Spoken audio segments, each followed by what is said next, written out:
Assalomu alaykum. Bugun dasturimizda xushxabar: O'zbekistonda nafaqa pullari va oyliklar oshirilmoqda. Netanyahu AQSh va Eron o'rtasidagi kelishuvdan jazavaga tushmoqda. Zelenskiy Polshaga borishdan bosh tortdi. Putin Ukraina bilan muzokaralar uchun 4 ta prinsipni ma'lum qildi. Erkaklar, tan oling, ba'zan telefoningizning quvvati siznikidan uzoqroq yetib qoladimi? Kayfiyat joyida, niyat joyida, lekin energiya yetishmayaptimi? Ayolingizni yana bir bor ko'nglini zabt etishni xohlaysizmi? Shunda ko'plab erkaklar tanlayotgan Vulkan haqida o'ylab ko'ring. Erkaklar salomatligini qo'llab-quvvatlash uchun mo'ljallangan mahsulot. Jinsiy quvvatingizni ham yuqori darajaga olib chiqadi. Va eng yaxshi yangilik, hozir 30% chegirma. O'zingizga bo'lgan ishonchni yo'qotmang. Vulkan faol va ishonchli hayot sari qadam. Hoziroq buyurtma bering. Mahsulot yetkazib berish O'zbekiston bo'yicha bepul. Xushxabar: O'zbekistonda nafaqa pullari va oyliklar oshirilmoqda. Ish haqi, pensiyalar, stipendiyalar va nafaqalar miqdorini oshirish to'g'risida prezident farmoni e'lon qilindi. Farmonga ko'ra 2026-yil 1-iyuldan pensiyalar va nafaqalar hamda ijtimoiy reyestrga kiritilgan oilalarga bolalar nafaqalari va moddiy yordam to'lovlari miqdorlari 7% ga oshiriladi. Bunda yoshga doir eng kam pensiya miqdori oyiga 983 ming so'm. Nogironlik pensiyalarining eng kam miqdori oyiga 1,83 ming so'm. Ijtimoiy reyestrga kiritilgan oilalarga bolalar nafaqasining har bir oylik miqdori 3 yoshgacha bo'lgan bitta kichik farzandi uchun 386 ming so'm. 3 yoshdan 18 yoshgacha bo'lgan bitta farzandi uchun 295 ming so'm. Oilaning ikkinchi farzandi uchun qo'shimcha 177 ming so'm. Oilaning 3-chi va undan keyingi har bir farzandi uchun qo'shimcha 118 ming so'm.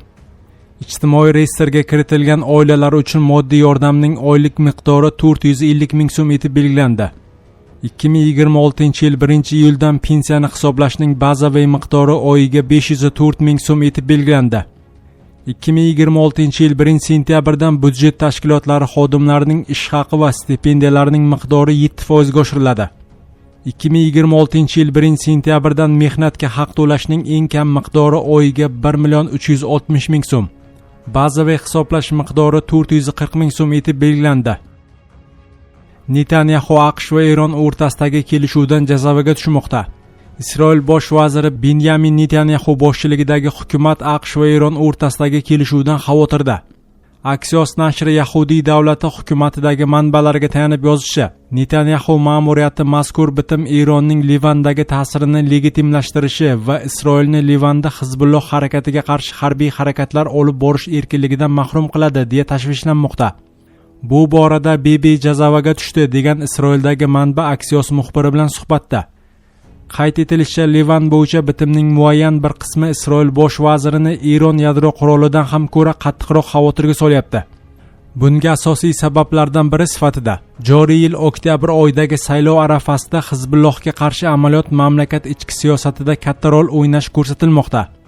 Joriy yil 21-iyun kuni Shveysariyada bo'lib o'tgan muzokaralarda AQSh va Eron Livanda o't ochishni to'xtatish rejimini saqlab qolish uchun ziddiyatlarni bartaraf etish mexanizmini yaratishga kelishib oldi.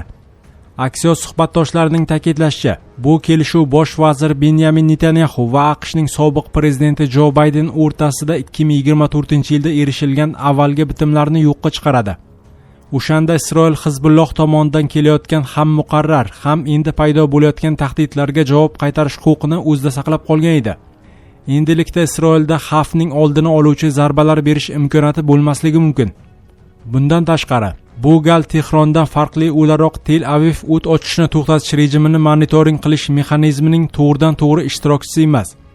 AQSh va Eron vakillari imzolagan 14 ta banddan iborat memorandumning bir bandi Isroil va Livanga tegishli. Unga ko'ra Eron va AQSh shuningdek ularning ittifoqchilari barcha frontlarda, jumladan Livanda harbiy harakatlar zudlik bilan va uzil-kesil to'xtatilishini e'lon qilishi va Livanning hududiy yaxlitligi hamda suverenitetini ta'minlashi lozim. Eron va Livan masalasidagi farqli pozitsiya sabab so'nggi vaqtlarda Isroil bosh vaziri Benyamin Netanyahu va AQSh prezidenti Donald Trump o'rtasida munosabatlar taranglashgan. Trump harbiy harakatlarni to'xtatishni ko'zlayotgan bo'lsa, Netanyahu qonli urushni yana davom ettirish niyatida.